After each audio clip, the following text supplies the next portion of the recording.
안녕하십니까. 10월 27일 아침 방송은 감사스마일이 어제 발표했었던 가계부채 대책 관련해가지고 감사스마일 생각을 한번 이야기 드려볼 수 있도록 하겠습니다. DSR에 대해 가지고 또 지금 상당히 많은 이야기가 나오는데 이 DSR을 먼저 확인해보고 이어서 이야기를 드려볼 수 있도록 하겠습니다. 저는 이 DSR에 대해서 이제 물론 나와 있는 것들에 대해서는 알고는 있지만 이 DSR이 예를 들어서 미치는 영향에 대해서는 그렇게까지 부동산을 하면서도 그렇게 심각하게 생각을 하진 않았는데 이게 조금 앞으로 이제 부동산 시장이라든지 전체적으로 우리 대한민국 시장 경제에 미치는 영향이 좀 클 것 같다라는 말씀을 조심스럽게 드리고 말을 이어갈 수 있도록 하겠습니다. DSR이란 뜻이 Debt Service Ratio라는 영어로 줄임말인데 총 부채 원리금 상환 비율을 뜻합니다. 이게 뭐냐면 쉽게 설명드려가지고 이제 앞으로 이제 금융권 대출의 원리금 상환액을 연소득으로 나눈 비율, 즉 다시 말해가지고 이제 연봉에 해당된 연봉 기준으로 해가지고 그 기준에서 상환이 가능한지 여부를 확인하고 지금까지도 그렇게 해서 대출을 실행을 해줬지만 앞으로 이 비율이 이제 40%까지 줄어든다라는 말씀을 다시 한번 드립니다. 그렇기 때문에 어떻게 보면 이 DSR이 예를 들어서 이제 연소득이 높지 않으신 분들은 대출이 정말 쉽지 않겠다라는 말씀을 서두에 드리고 이야기를 계속 말씀을 드리도록 하겠습니다. 그러니까 뭐 DSR이 0%다라고 하면 빚이 거의 없다는 얘기인데 100%에 가깝다면 번 돈을 원리금 상환하는 데 쓴다는 얘기입니다. 이렇게 보면 좀 잘 못 알아들으시니까 조금 더 설명을 좀 더 드리면 개인이 1년간 갚아야 하는 담보대출, 여기서 담보 플러스 신용대출 등의 모든 부채 원리금, 원금과 이자를 연소득으로 나눈 비율인데 여기에는 예를 들어서 이제 주택대출 원리금 상환액 뿐만 아니라 예를 들어서 자동차 담보대출이라든지 신용대출까지 다 포함됩니다.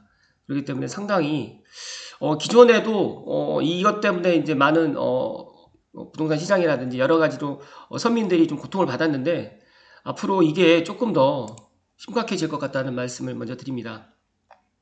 일단 이게 매부리 레터에서 2021년 5월 달에 신문기사입니다.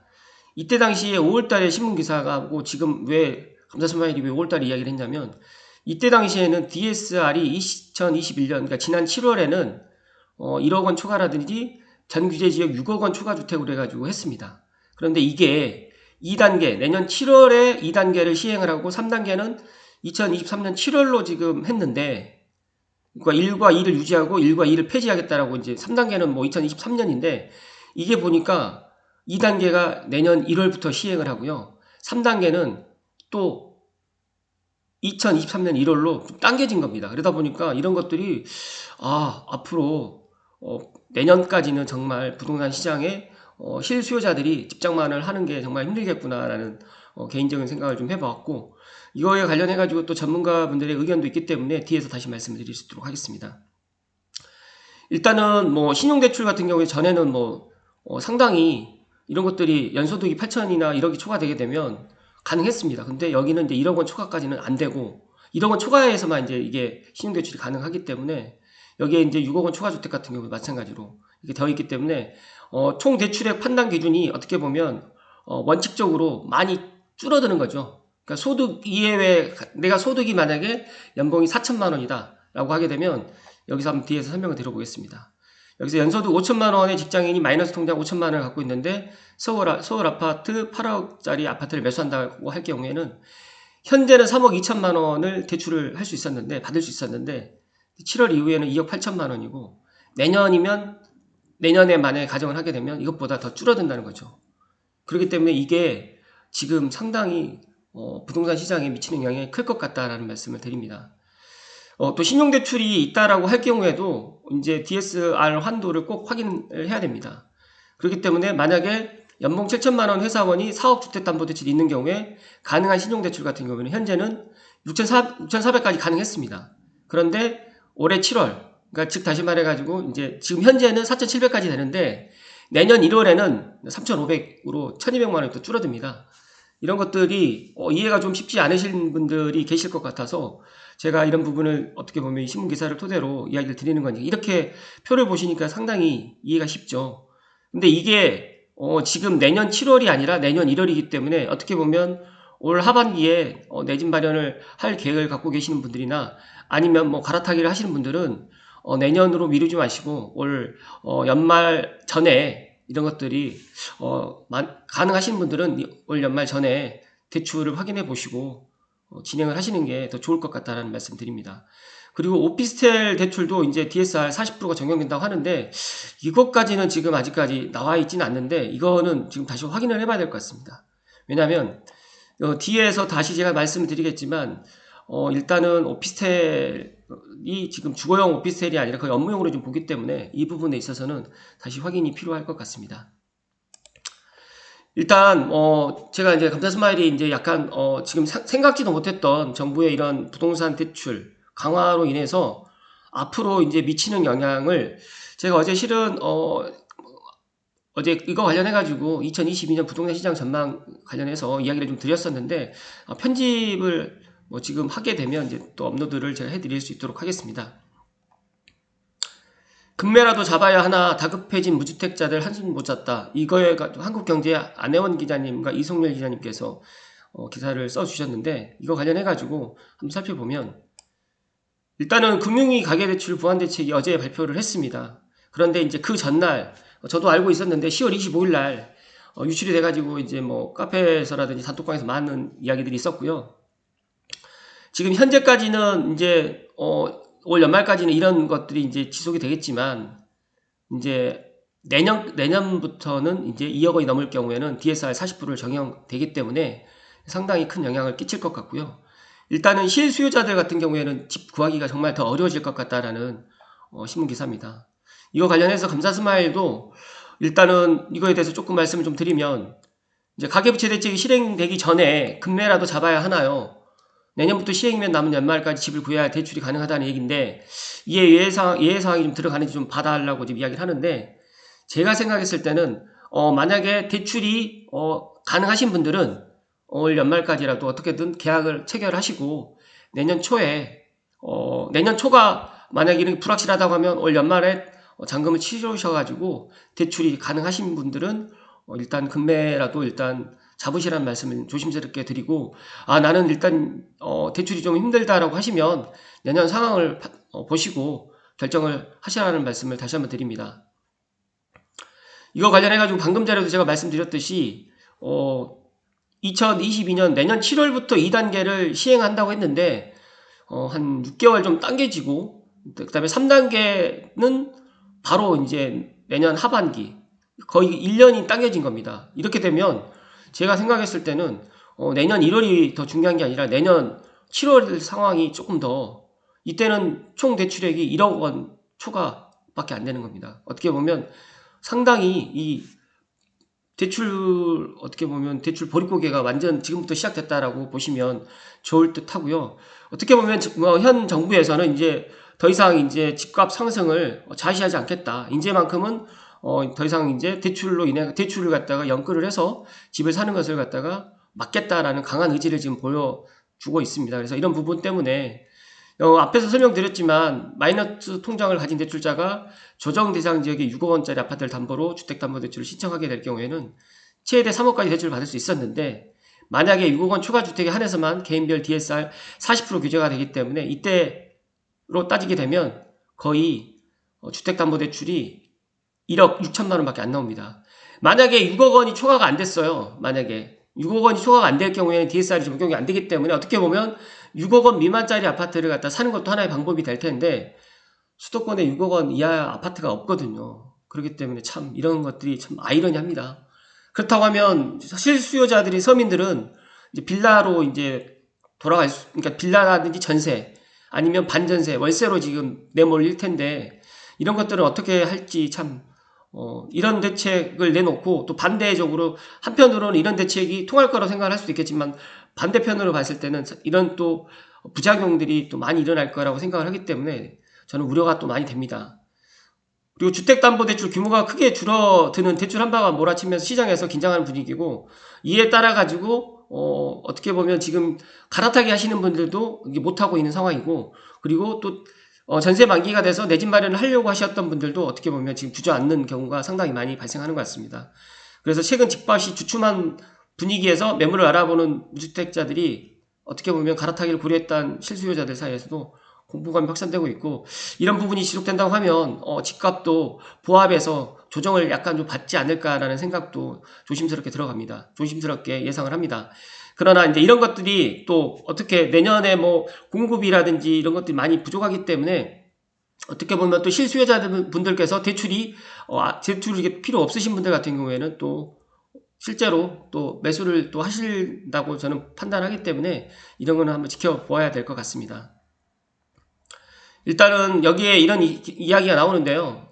일부 수요자들 사이에서 DSR 규제가 나오기 전에 눈여겨보던 단지가 있으면 얼른 계약서를 쓰고 계약금을 지불하라는 조언이 나오기도 했으면서 또 나오기도 했고요. 또 최근 주택 매매를 하고 있는 무주택자 김모 씨는 실수요자들에 한해서 일부 대출 한도를 늘려주겠다는 발표를 한 지 몇 개월이 안 돼가지고 다시 돈줄을 막아버리면 잔금 일정들을 어떻게 하라는 얘기냐라면서 약간 좀 상당히 불만이 상당히 많아졌다라는 말씀을 또 한번 이야기를 하고 있고요. 또 매도인과 협의해가지고 잔금일을 갖다 좀 앞당길지 또 많이 고민을 하고 있습니다. 어떻게 보면 7월, 8월, 9월 달에 계약을 치르고 12월 전에 지금 잔금 치르셨던 분들은 그나마 어떻게 보면 이제 그나마 나은데, 이게 내년으로 넘어갈 경우에 이제 정말 DSR 적용으로 인해 가지고 연소득이 높으신 분들은 크게 문제가 없을 것 같지만 또 연소득이 낮으신 분들은 정말 이런 것들이 큰 문제가 될 것 같다는 말씀을 다시 한번 드립니다. 참 저도 오늘 아침에 방송을 하면서 마음이 좀 답답합니다. 그리고 전세 사시는 분들만, 신축 아파트 잔금 치르시는 분들만 실수요자인가, 돈이 없어가지고 신축도 꿈도 못 꾸고 구축 아파트에 매수했는데 투기 세력이라고 할 수 있느냐라고 또 반문을 하시는 분도 많고요.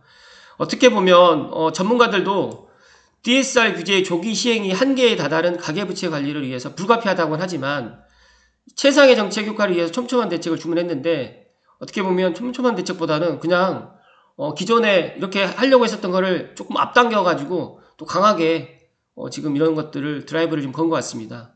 어떻게 보면 이 부분에 있어서 저는 조심스럽게 내년 3월까지는, 대선 전까지는 어떻게든 실수요자든 무주택자든 집장만을 갖다가 좀 밀어라라, 늦추어라라는 이야기밖에 저는 안 들립니다. 그래서 정말 지금이라도 내가 눈여겨본 단지가 좀 급매로 나와 있는 단지면 내 집 마련을 하시라는 말씀을 다시 한번 드리고요. 아무래도 자금 사정이라든지 대출을 끼고 집을 사야 되는데 이런 대출 부분이 확실하게 클리어가 안 된다고 하면 조금 기다리시라는 말씀을 다시 한번 드립니다. 제가 정말 이런 것들을 보면서 정말 안타까운 거는 이 DSR이라는 게 어떻게 보면 내가 소득만큼 이제 원금과 이자를 상환을 해야 된다는 그런 거라고 이야기를 갖다 하는데, 이 부분에 있어서 조금 안 맞는 거는, 만약에 정말 무주택자 분들께서 대출을 끼지 않고 집을 살 수가 없거든요. 그리고 분양을 갖다 받는 거는 정말 하늘의 별 따기식으로 좀 어렵고, 그런데 이런 대출을 갖다 막아버리게 되면 과연 이제 실제 집을 갖다 만약 안 사게 될 경우에는 집값이 올라가진 않겠지만 반대로 계속 무주택으로 있으면서 그런 것들을 바라만 보고 있어야 되는지 참 안타깝습니다. 물론 3기 신도시 공급이 있고 앞으로 뭐 주택 공급을 계속 하겠다라고는 하지만, 제가 봤을 때는 2, 3년 안에는 지금 주택 공급이 없고 앞으로 4, 5년, 뭐 길게는 8년을 정도 기다려야 되는데, 그동안에 이제 전세나 월세나 반전세로 떠돌아다녀야 된다는 생각을 해보니까 약간 좀 이렇게 대책을 갖다가 세워도 되는지 약간 좀 제 개인적으로는 의구심이 들고, 제가 생각했을 때는 이런 대책이 물론 지금 문재인 정부에서 지금 시행을 했지만 내년 3월에 또 어떻게 될지 모릅니다. 대선 주자가 이런 부분을 또 바꿀 수도 있고, 또 내년에 부동산 정책이 또 전면 또 전환 180도로 바뀔 수도 있다라고 저는 예상을 하기 때문에 그런 부분들을 한번 지켜보시고요. 어떻게 보면 지금 무주택자들이라든지 실수요자분들께서는 상당히 억울할 수도 있을 것 같습니다. 이런 부분에 대해서는 앞으로 또 진행되는 거라든지 또 관련해서 이야기를 드려볼 수 있도록 하겠습니다. 그리고 10월 26일 날 주요 Q&A 가계부채 관리 강화 방안에 대해 가지고 제가 제 감사스마일 블로그에다 포스팅을 했는데, 제가 이 부분에 있어서는 조금 더 오늘 방송 말고 다다음 주에 지금 준비하고 있습니다. 이 DSL에 관련해 가지고 한국은행에서 근무하셨던 우리 이강돈 선생님을 모시고 한번 감사스마일이 다시 한번 이 DSR이라든지 가계부채에 대해 가지고 한번 이야기 드려볼 수 있도록 하겠습니다. 오늘은 간단하게 가계부채 관리 강화 방안에 대해서 조금 제가 이제 관심이 있었던 내용들 위주로 조금 한번 이야기 드려볼 수 있도록 하겠습니다. 이런 자료들은 지금 뭐 네이버에 치시면 다 나와 있으니까 참고하시면 좋을 듯 합니다. 일단은 이런 최근 가계부채 위험성에 대한 인식은 좀 많이 높아지고 있는데 모르겠습니다. 이 부분에 있어서 어떻게 정부에서 판단하셨는지 모르겠지만 이 부분은 제가 넘어갈 수 있도록 하겠습니다.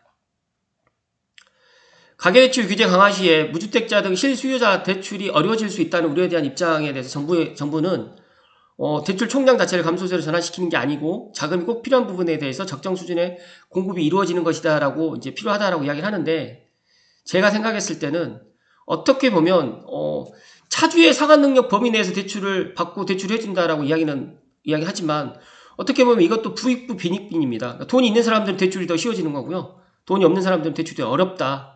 최근에 뭐 전세자금 대출 관련해가지고도 이야기가 많이 나와 있고 또 잔금 대출, 무주택 서민 이런 관련돼 있는데 서민을 위한다고는 하지만 정작 서민을 위한 정책이 아니다라는 말씀을 저는 조심스럽게 드립니다. 어떻게 보면 서민들이 대출을 하기가 더 힘들어지고 만약에 1금융권에서 대출이 안 될 경우에는 2금융권으로 가고 2금융권에서 안 될 경우에는 3금융권, 사채까지도 가지 않을까. 이렇게 되면 또 더 신용이 더 나빠지는 사태도 벌어질 수도 있다라는 조심스러운 그런 이야기를 지금 드리면서 추가적으로 소상공인들이 많이 무너지고 있는데 이 코로나19로 인해 가지고 지금 소상공인 자영업자들도 대출이 점점 그럼 힘들어질 것 같은데 여기에서는 금융지원 프로그램 등 이렇게 진행을 하겠다라고 하는데 모르겠습니다. 이건 어떻게 될지 한번 지켜봐야 될 것 같고요. 그리고 DSR 강화라는 거는 앞으로 차주의 상환 능력을 측정하고 범위 내에서 대출을 취급토록 하는 규제라고 하는데 이것도 제가 앞서서 말씀드렸듯이 조금 어떻게 보면 앞으로 미래에 내 소득이 더 늘어날 수 있는 상황을 보지 않고 현재 소득만으로 놓고 본다는 게 조금 이런 부분도 다음번에 이런 부분에 대해서는 제가 조금 더 전문가를 모시고 한번 이야기 드려볼 수 있도록 하겠습니다. 아무튼 제가 오늘 이야기 드리고 싶은 내용은 앞으로 이제 가계부채 관련해 가지고 지금 이제 DSR을 쪼이겠다라는 것 때문에 앞으로 현 문재인 정부에서는 내년 3월까지는 어떻게 보면 이제 주택 가격을 상승을 갖다 용인하지 않겠다라고 강하게 지금 드라이브를 거는 것 같고요. 이거에 관련해 가지고 이제 감사스마일 부동산 이야기 유튜브 애청자 분들만이라도 이런 거에 대해서 대비를 미리미리 좀 하시라는 말씀을 다시 한번 드리고요. 일단은 차주 단위 DSR 적용 시점 같은 경우에도 올 8월이라든지 내년 3월에 DSR 적용이 된다라는 이런 부분도 있습니다. 그래서 예시에 관련해 가지고 참고하시면 좋을 듯 하고요.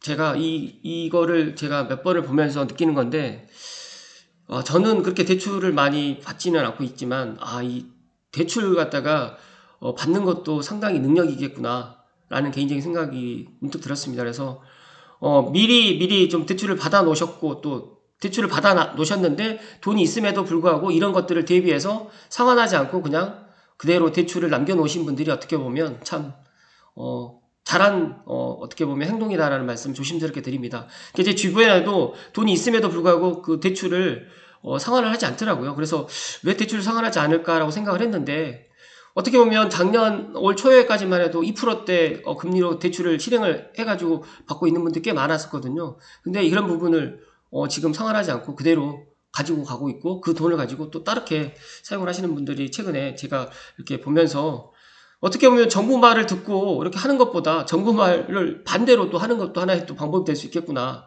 라는 또 조심스러운 또 이야기를 합니다. 제가 오늘 드리고 싶은 얘기는 차주 단위 DSR 계산 시에 예외적으로 제외되는 대출 이거에 대해서 조금 이야기를 드리겠습니다. 분양주택에 대한 중도금 대출은 제외되고요. 재건축, 재개발 주택에 대한 이주비 대출이라든지 추가 분담금에 대한 중도금 대출 그리고 분양 오피스텔에 대한 중도금 대출 서민 금융상품 300만원 이하 소액 신용대출 그 다음에 전세자금 대출 주택연금 할부 리스 및 현금 서비스까지는 DSR 계산 시 예외적으로 제외되는 대출이라고 이야기를 합니다. 이렇게 보험계약 대출도 지금 제외되어 있기 때문에 예적금 담보대출이라든지 이런 것들 제외되어 있기 때문에 이렇게 확인하시고 미리 준비를 하시는 게 좋을 듯 합니다.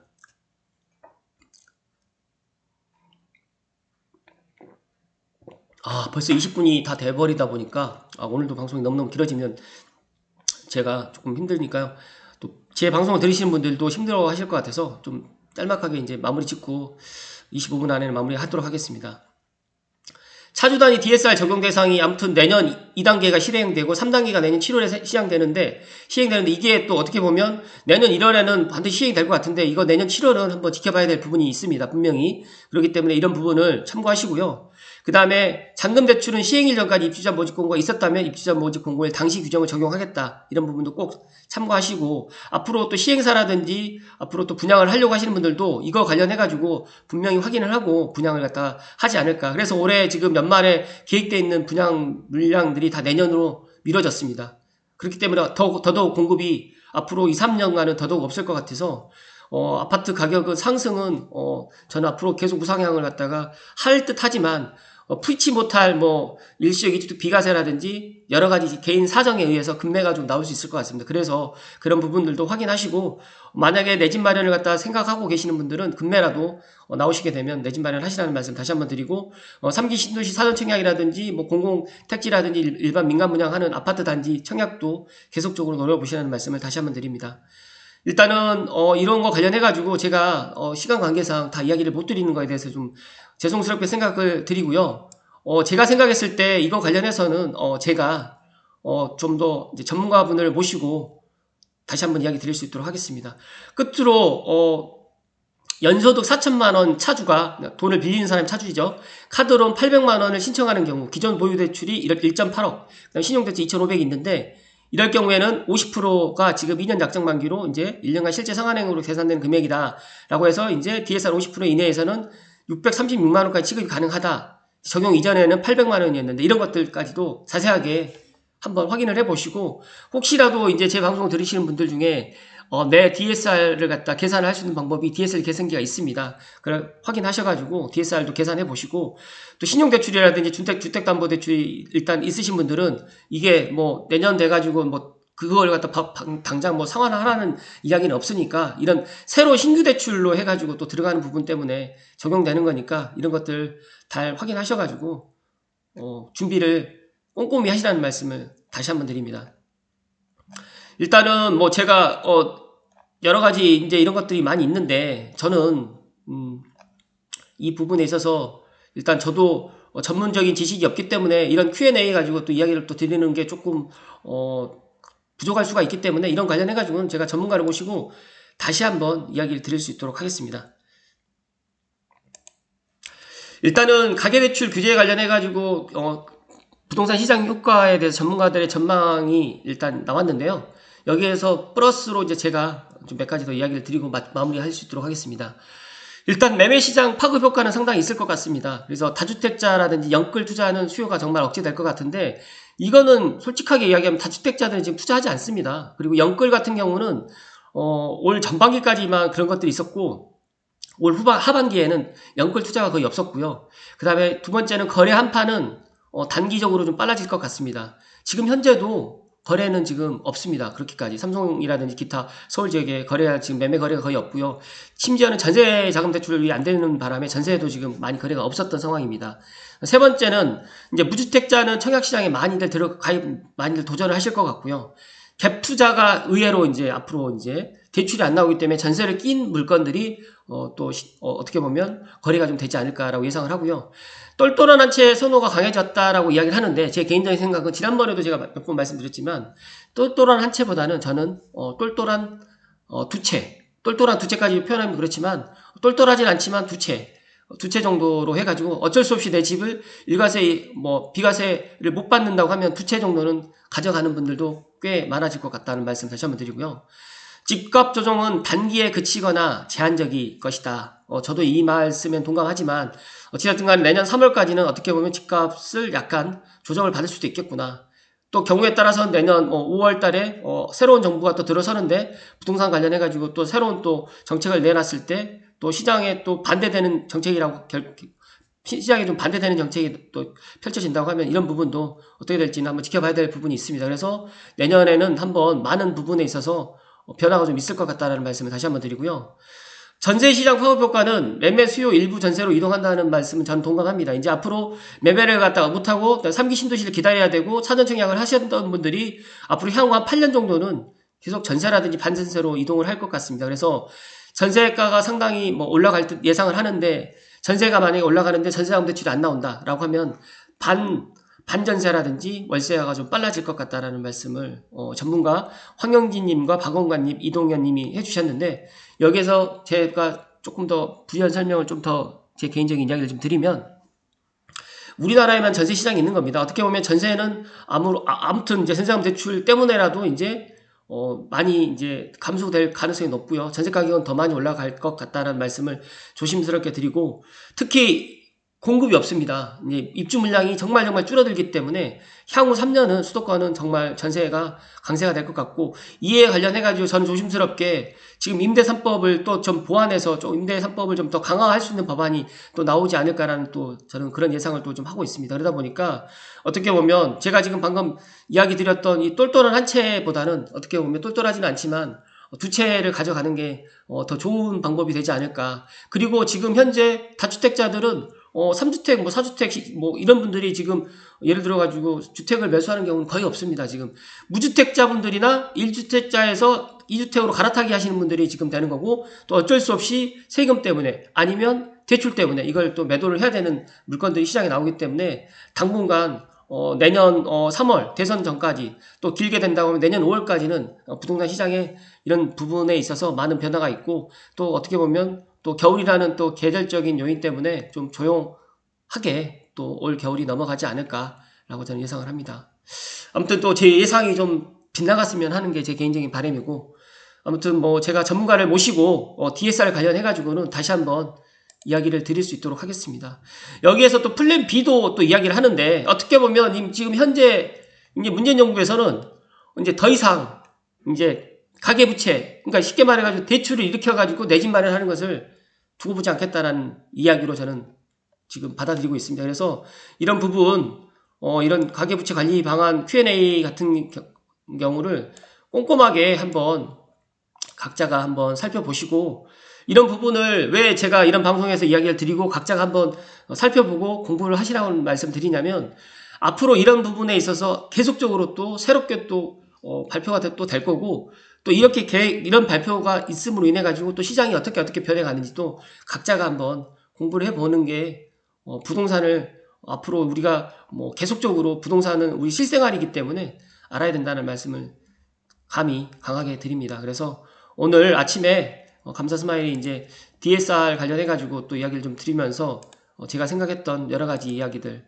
그리고 또 신문 기사를 통해가지고 금매라도 잡아야 되는지 참 다급해진 무주택자들 이런 관련해가지고 여러 가지 이야기를 드렸는데요.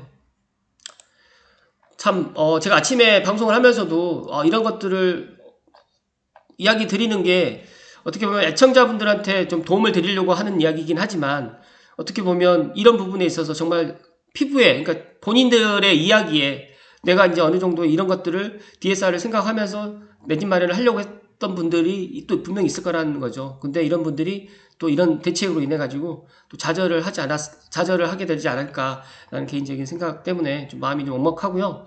또 앞으로 또 이런 발표로 인해 가지고 여러 가지로 또 많은 이야기들이 나올 거라고 예상을 합니다.